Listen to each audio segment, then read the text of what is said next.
आपलं अक्षर काय आहे? ट. मी जे प्रश्न विचारेल की नाही त्याचं उत्तर तुम्हाला ट या अक्षरावरून द्यायचंय. एका फळाचं नाव. एका हाताने.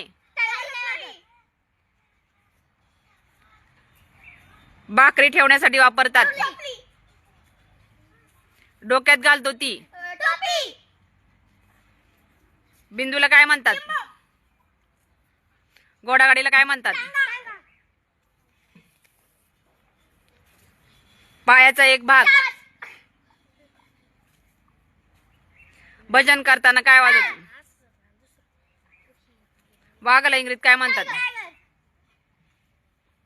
गळ्यात बांधतो तो. नाणी पाडण्याची जागा. दोन्ही हाताने आपण वाजवतो. कपाळाला लावतो.